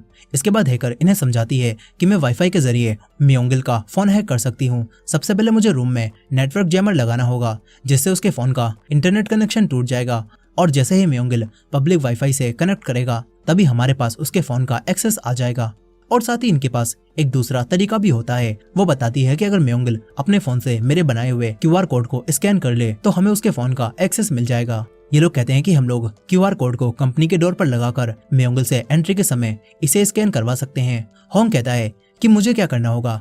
वो हैकर बताती है कि आपको म्योंगिल को उलझा कर रखना होगा ताकि वो ज्यादा समय तक वाईफाई से कनेक्ट रहे। होंग काफी चिंता कर रहा था और घबराया हुआ था। उसका कजन उससे बात करके उसे समझाता है और इसके बाद ये लोग रूम में इंटरनेट जैमर लगा देते हैं। और जब म्योंगिल यहाँ पर आता है तो डिटेक्टिव उससे क्यूआर कोड को स्कैन करने के लिए कहता है। म्योंगिल जैसे ही अपने फोन से उस कोड को स्कैन करता है तो तभी हैकर के पास उसके फोन का एक्सेस आ जाता है। लेकिन वो देखती है कि इस फोन में तो सेफ ऐप नाम से कोई ऐप है ही नहीं जिससे म्योंगिल उस हार्ड ड्राइव को जला पाए। वहीं पर म्योंगिल मीटिंग रूम में पहुंच जाता है। इधर डिटेक्टिव बाकी सबके पास आता है जहां ये लोग उदास थे क्योंकि फोन में तो वो सेफ ऐप था ही नहीं। तभी डिटेक्टिव देखता है कि म्योंगिल मीटिंग रूम में एक दूसरा फोन चला रहा है, यानी कि जिस फोन से उसने क्यूआर कोड स्कैन किया वो दूसरा फोन था। ये लोग समझ जाते हैं कि इस वक्त म्योंगिल जो फोन यूज कर रहा है उसी में हार्ड ड्राइव को जलाने के लिए सेफ ऐप मौजूद है। वहीं पर होंग काफी घबराया हुआ था। वो मीटिंग रूम से निकलकर इनके पास आता है। उसका कजन उसे सारी बातें बताता है और ये लोग होंग को आइडिया देते हैं कि किस तरह वो म्योंगिल का फोन लेकर उसमें वाईफाई कनेक्ट कर सकता है। इसके बाद होंग हिम्मत जुटाकर म्योंगिल के सामने जाता है और उससे कहता है कि मैं कॉन्ट्रैक्ट तभी साइन करूंगा जब तुम मेरी वो वीडियो डिलीट करोगे। म्योंगिल अपने फोन से वो वीडियो डिलीट करने लगता है। हालांकि उसके पास कई दूसरी जगह भी वो वीडियो मौजूद थी और यहीं पर होंग कहता है कि इस वीडियो को मैं अपने हाथ से खुद डिलीट करूंगा। वो उससे फोन लेकर तुरंत ही वाईफाई को कनेक्ट कर देता है और ऐसा होते ही हैकर के पास म्योंगिल के फोन का एक्सेस आ जाता है और इसमें वो सेफ ऐप भी था जिसकी मदद से अब ये लोग हार्ड ड्राइव को जला देते हैं और ऐसा करते ही म्योंगिल के घर में रखी हुई वो हार्ड ड्राइव भी जल जाती है। फिर ये लोग म्योंगिल के फोन से सारा डेटा निकाल लेते हैं ताकि वो लोग इसका यूज कर सकें। ये लोग काफी खुश होते हैं और पुलिस ऑफिसर कहता है कि मैं म्योंगिल को पकड़वाने में अब तुम दोनों की पूरी मदद करूंगा। इसके बाद वो दोनों यहाँ से जाने लगते हैं। होंग भी अब इनका अच्छा पार्टनर बन गया था। फिर ये लोग मिस्टर चोई का सोना वापस लाने का भी फैसला करते हैं। वहीं पर म्योंगिल कॉन्ट्रैक्ट साइन करने की खुशी में कई लड़कियों और अपने साथियों के साथ घर में पार्टी करने आता है। लेकिन जब वो यहाँ पर आकर अपनी हार्ड ड्राइव को जला हुआ देखता है तो उसे काफी गुस्सा आता है। इसके बाद वो कई सारे फोन्स में से मिस्टर चोई का फोन निकालता है और पुलिस स्टेशन में एक करप्ट पुलिस ऑफिसर को कॉल करके कहता है कि मैं एक फोन भेज रहा हूँ, जल्द से जल्द उसकी सारी इन्फॉर्मेशन निकाल कर मुझे भेजो और बदले में मैं तुम्हें बहुत सारे पैसे दूंगा। अब उसके बाद उसी करप्ट ऑफिसर के पास मिस्टर चोई का फोन आ जाता है। तभी होंग का कजन यहाँ पर आता है और ये देखकर वो ऑफिसर मिस्टर चोई का फोन छुपा लेता है। यहाँ होंग को ये बात नहीं पता थी कि ये डिटेक्टिव म्योंगिल के साथ मिला हुआ है। होंग का कजन इसे बता देता है कि मैं एक लोन शार्क के केस पर काम कर रहा हूँ। वो लोगों की वीडियो बनाकर उन्हें ब्लैकमेल करता था, लेकिन अब मेरे पास उसका सारा डेटा आ चुका है और कुछ समय बाद वो क्लियर हो जाएगा। तब हम दोनों मिलकर उस आदमी की बैंड बजाएंगे। लेकिन उसके जाने के बाद ये डिटेक्टिव म्योंगिल को फोन करके ये सारी बातें बता देता है और म्योंगिल ये बात समझ जाता है कि जंगडो ने मिस्टर चोई को ये बात बता दी होगी और मिस्टर चोई के साथियों ने भी ये बात सुनी होगी और वही लोग अब होंग के साथ मिल गए हैं। म्योंगिल अब इस ऑफिसर से कहता है कि तुम उन सभी की जानकारी निकालो, बदले में मैं तुम्हें ढेर सारे पैसे दूंगा। यहीं पर म्योंगिल की लवर पूछती है कि तुम्हारे पास एक ही हार्ड ड्राइव थी क्या। इस पर म्योंगिल बताता है कि वो वीडियोस अब भी मेरे पास एक दूसरे लैपटॉप में है, जिससे मैं अब भी होंग को ब्लैकमेल कर सकता हूँ। इधर दूसरी तरफ म्योंगिल के सभी आदमी अब मिस्टर चोई के उन्हीं ड्राइवर इनमुक को ढूंढने में लगे हुए थे और एक आदमी से इन्हें इनमुक के घर का पता मिल जाता है। ये लोग वहां पर जाते हैं। वहीं दूसरी तरफ गुनवो और वोजिन यांगजे म्योंग की मदद से म्योंगिल के साथ ही बॉम्ब की सारी जानकारी निकलवा लेते हैं और गुनवो इस काम के बदले में उसे थोड़े से पैसे देता है। इसके बाद ये दोनों घर आकर दामिन के कंप्यूटर में बॉम्ब की इन्फॉर्मेशन देखने लगते हैं, मगर तभी दामिन यहाँ पर आ जाती है। दामिन इन्हें अपना कंप्यूटर यूज करने से मना करती है और तभी इनके पास बॉम्ब के फोन से मैसेज आता है जिसमें दामिन के ग्रैंडपा यानी कि इनमुक की फोटो थी। उन लोगों ने इनमुक को किडनैप कर लिया था। दामिनी ये देखकर चिंता करने लगती है। तभी बॉम्ब कॉल करके इन्हें एक लोकेशन पर आने के लिए कहता है और कहता है कि ये बात पुलिस को बताने की कोशिश भी मत करना। दामिनी ये सुनकर गुस्से में आ जाती है। वो अपना बॉय एंड एरो निकालकर गुनवू और वोजिन के साथ जाने लगती है। वोजिन कहता है कि हमें मून को भी बुला लेना चाहिए। अब तभी दामिन को देखकर गुनवू और वोजिन उसे चलने से मना करते हैं, लेकिन दामिन इन्हें दिखाती है कि वो तीरंदाजी में कितनी अच्छी है। इसके बाद ये लोग मून को भी कॉल करके सब बता देते हैं। मून भी अपना प्लास्टर हटाकर इनके साथ चलने के लिए रेडी होने लगता है और ये लोग लोकेशन पर पहुंच जाते हैं। मून और दामिन पीछे के रास्ते से अंदर जाने लगते हैं और गुनवू और वोजिन सामने से अंदर जाते हैं, जहां पर बॉम्ब पहले से ही अपने आदमियों के साथ मौजूद था। वो सारे आदमी अब दोबारा इन दोनों पर हमला करने लगते हैं, लेकिन ये दोनों पहले से काफी ज्यादा ताकतवर हो चुके थे और साथ ही दामिन भी तीर मारते हुए इनकी मदद करने लगती है। तभी एक आदमी तीरों से बचकर ऊपर आ जाता है, लेकिन मून उससे फाइट करके उसे रोकने लगता है। वहीं गुनवू और वोजिन फाइट कर रहे थे और तभी गुनवू के सामने बॉम्ब आता है और गुनवू एक ही पंच में उसे ढेर कर देता है। बॉम्ब दोबारा उठकर गुनवू पर हमला करता है, लेकिन गुनवू के सामने अब वो कुछ भी नहीं था। इधर मून भी उस आदमी से लड़ रहा था। उस आदमी को भागने का एक रास्ता दिखता है, लेकिन मून उसे रोक लेता है और तभी वोजिन यहाँ पर आकर उसे मारने लगता है। ये आदमी वही था जिसने पहले वोजिन के चाकू मारा था। वोजिन अब उसे मारकर अपना बदला लेता है। इधर गुनवू बॉम्ब से लड़ रहा था। बॉम्ब उसका गला दबाने लगता है, लेकिन गुनवू खुद को छुड़ाकर बॉम्ब को और ज्यादा बचाता है और बेहोश कर देता है। वहीं पर वोजिन भी उस आदमी को मार मार कर बेहोश कर देता है। इसके बाद मून उस आदमी को टॉर्चर करता है और कहता है कि अगर तू नहीं बताएगा कि इन मुख कहाँ पर हैं, तो मैं तेरे दोनों अखरोट चटका दूंगा। ये देखकर वो डर जाता है और इन्हें सब बता देता है कि इन मुख कहाँ पर है। इसके बाद मून बॉम्ब को लेकर घर जाने लगता है ताकि वो बॉम्ब को भी टॉर्चर करके ये बात पता लगा सके कि म्योंगिल ने मिस्टर चोई से चुराया हुआ सोना कहाँ पर रखा है। और बाकी तीनों इन मुख को बचाने जाते हैं। वहीं दूसरी तरफ होंग का कजन हैकर और अपने साथी के साथ मिलकर म्योंगिल के फोन से वीडियो को देख रहे थे ताकि ये लोग म्योंगिल के खिलाफ सबूत निकाल सकें। अब तभी गुनवू इन्हें कॉल करके बताता है कि म्योंगिल ने इन मुख को किडनैप कर लिया है और वोजिन और मैं उन्हें बचाने जा रहे हैं। वहां पर म्योंगिल भी हो सकता है, इसीलिए पुलिस को लेकर तुम वहां पर आ जाओ। ये बात जानकर वो कहता है कि तुरंत ही मुझे लोकेशन भेजो और मेरे बिना अंदर मत जाना। इसके बाद होंग का कजन उसी करप्ट ऑफिसर को लोकेशन बताकर पुलिस की एक टीम को वहां पर भेजने के लिए कहता है, लेकिन वो ऑफिसर म्योंगिल को ये बात बता देता है कि पुलिस वहां पर आ रही है। और फिर म्योंगिल अपने आदमी को कॉल करके ये बताता है और वो आदमी इन मुख और अपने गुंडों को छुपने के लिए बोल देता है। जिसके बाद जब पुलिस यहाँ पहुंचती है तो उन्हें तलाशी लेने पर भी कुछ भी नहीं मिलता।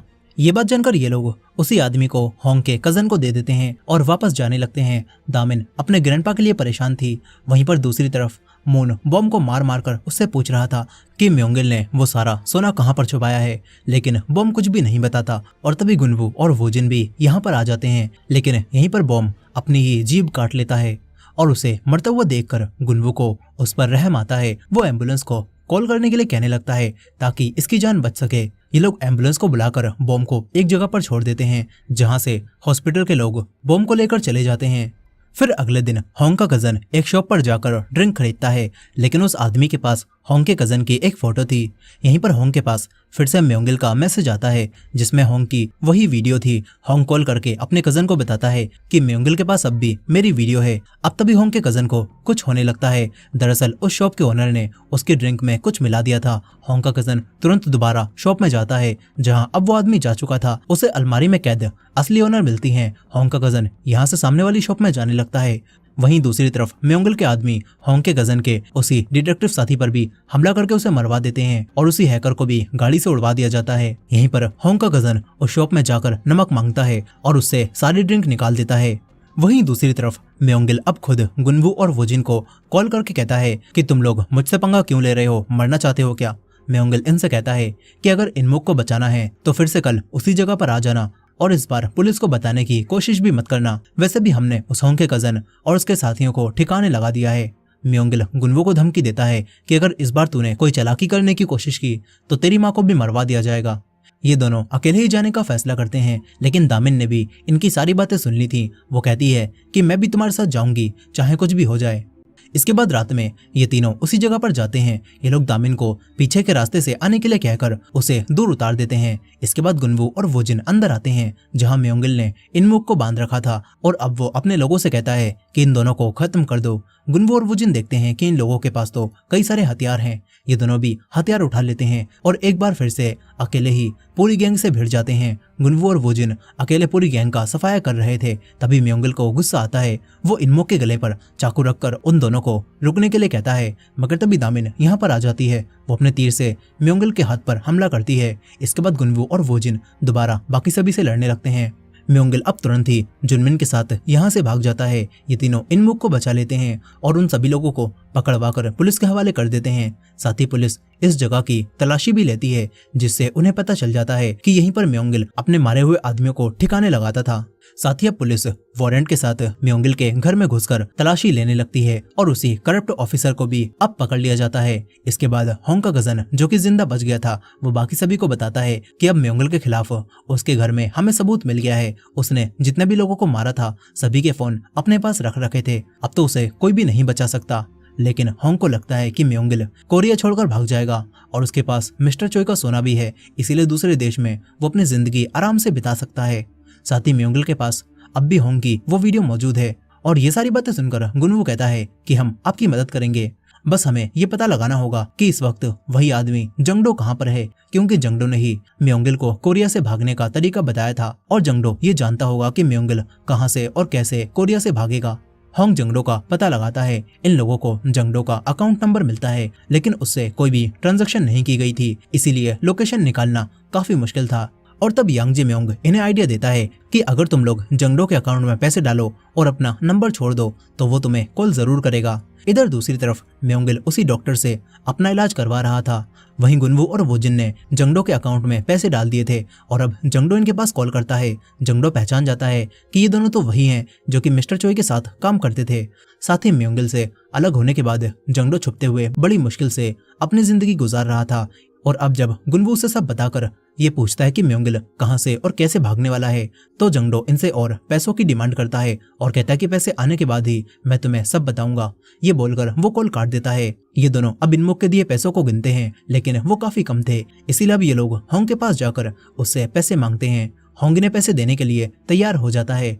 वहीं दूसरी तरफ जुनमिन एक जहाज पर म्योंगिल के उसी कंटेनर को रखवाकर वियतनाम भिजवाने लगता है और इधर पैसे अकाउंट में आने के बाद जंगडो भी देश छोड़कर जाने लगता है। वो इन्हें बता देता है कि एक कार्गो शिप में कई सारे कंटेनर्स वियतनाम जा रहे हैं, जिसमें काफी सारा सामान होता है और उन्हीं कंटेनर्स में से एक कंटेनर में म्योंगिल ने सारा सोना छुपाया है और उसी शिप में बैठकर वो भी वियतनाम जाने वाला है। जंगडो इन्हें एक आदमी का नंबर देता है जो कि इन्हें शिप तक पहुंचा सकता था। इसके बाद गुनवू और वोजिन दामिन और इनमुक को बाय बोलकर वियतनाम जाने वाली शिप पर जाने लगते हैं। होंग ने इनके वापस आने का पहले ही इंतजाम कर दिया था। फिर रात होने तक ये दोनों जंगडो के आदमी की मदद के जरिए शिप के ऊपर आ जाते हैं। इसके बाद शिप यहाँ से निकल जाती है। ये दोनों पूरी शिप पर म्योंगिल को ढूंढने लगते हैं। इसी दौरान गुनवू को म्योंगिल दिखता है। म्योंगिल उसे देखकर छुपने लगता है। वहीं वोजिन के सामने जुनमिन आता है, लेकिन वोजिन उसे तुरंत ही शॉक देकर बेहोश कर देता है। और इधर दूसरी तरफ म्योंगिल गुनवू पर अब चाकू से हमला करता है। गुनवू उससे फाइट बैक करता है और वहीं वोजिन के सामने बॉम्ब आता है जो कि वोजिन को मारने लगता है। नीचे वोजिन और बॉम्ब के बीच में फाइट होती है और शिप के ऊपर गुनवू अकेले म्योंगिल से लड़ रहा था। म्योंगिल अकेले गुनवू पर काफी भारी पड़ रहा था। साथ ही बॉम्ब भी नीचे वोजिन को काफी मारने लगता है, लेकिन ये दोनों हार नहीं मानते और कुछ ही समय में पासा पलट जाता है। वोजिन अब बॉम्ब को बहुत बुरा मारना शुरू कर देता है और मार मार कर उसे बेहोश कर देता है। वहीं गुनवू भी म्योंगिल को बहुत बुरा मारने लगता है और कहता है कि अगर तुम मुझे दोबारा नजर आए तो मैं तुम्हें जान से मार दूंगा। ये बोलकर गुनवू म्योंगिल को मारकर बेहोश कर देता है। इसके बाद वोजिन भी ऊपर आ जाता है। गुनवू वोजिन से कहता है कि देखो हालातों ने हमें क्या बना दिया। वोजिन कहता है कि चिंता मत करो, यहाँ से जाने के बाद हम फिर से बॉक्सिंग करेंगे और जो पहले थे वही बन जाएंगे। इसके बाद ये दोनों कंटेनर से मिस्टर चोई का सोना निकाल लेते हैं और साथ ही म्योंगिल का फोन भी ले लेते हैं जिसमें होंग की वीडियो थी। और फिर होंग अपनी छोटी बोट लेकर इनके पास पहुंचता है और गुनवू और वोजिन फोन और सोना लेकर होंग की बोट में आ जाते हैं। होंग इन दोनों से पूछता है कि अब तुम्हें इस सोने का क्या करना है। इस पर गुनवू कहता है कि मिस्टर चोई हमेशा से गरीबों के लिए एक हॉस्पिटल बनवाना चाहते थे। ये बात सुनकर होंग इनसे वादा करता है कि मैं अपनी कंपनी की मदद से इस सोने का इस्तेमाल करते हुए मिस्टर चोई के नाम पर एक हॉस्पिटल बनवाऊंगा। साथ ही होंग इन दोनों को भी इतनी बहादुरी दिखाने के लिए उसी सोने में से दो सोने की ईंटें दे देता है और कहता है कि अगर पैसा कम पड़ेगा तो मैं डाल दूंगा। गुनवू को ये देखकर मिस्टर चोई की याद आ जाती है। फिर इसके कुछ समय बाद गुनवू और वोजिन गुनवू की माँ के पास आ जाते हैं जो कि अनाथ आश्रम में बच्चों को संभाल रही थीं। वो इन दोनों को वापस देखकर काफी खुश होती हैं और गले लगा लेती हैं। और इसी एंडिंग के साथ ये कहानी यहाँ पर खत्म हो जाती है। दोस्तों आपको ये के ड्रामा कैसा लगा कमेंट करके जरूर बताइएगा और ये वीडियो पसंद आई हो तो वीडियो को लाइक करके हमारे चैनल को भी सब्सक्राइब कर लीजिएगा। मिलते हैं एक और मजेदार वीडियो में।